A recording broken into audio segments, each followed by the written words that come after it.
Cara budidaya belut tanpa lumpur untuk pemula. Belut merupakan salah satu jenis ikan air tawar yang cukup banyak penggemarnya.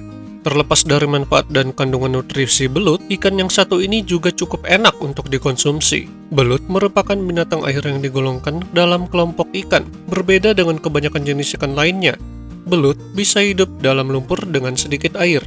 Nah, berikut cara budidaya belut tanpa lumpur yang kami rangkum dari berbagai sumber. Yang pertama, menyiapkan media tempat dan air budidaya. Melakukan persiapan adalah langkah awal yang dilakukan untuk memulai usaha budidaya belut.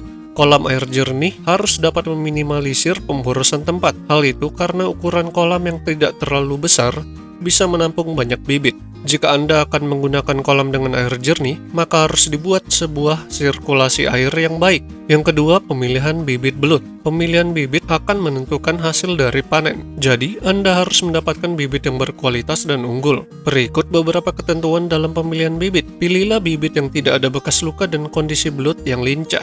Hindari bibit belut yang didapat secara alami, karena akan menimbulkan bekas luka seperti cara penangkapan dengan metode setrum. Yang ketiga, penebaran bibit belut. Cara budidaya belut tanpa lumpur ini, dalam penebaran benihnya dapat lebih banyak. Hal ini jika dibandingkan dengan cara budidaya belut secara konvensional atau menggunakan lumpur.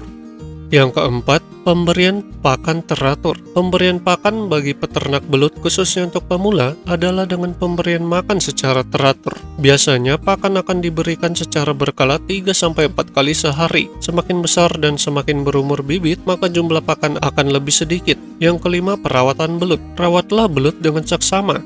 Perhatikan kualitas air.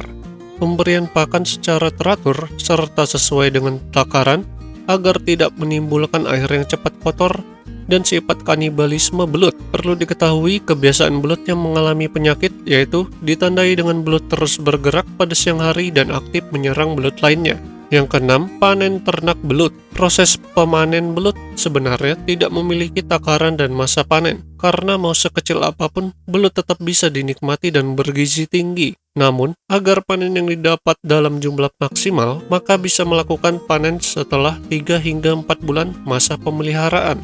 Proses panen dengan cara budidaya belut tanpa lumpur ini lebih mudah dan praktis daripada metode lainnya. Apabila menggunakan kolam, bisa dilakukan dengan menguras kolam atau menjaring belut yang ada di kolam. Oke guys, jika kalian suka video ini, jangan lupa tekan tombol like-nya ya. See you in the next video. Subscribe, subscribe, subscribe, channel Subscribe, subscribe, yeah!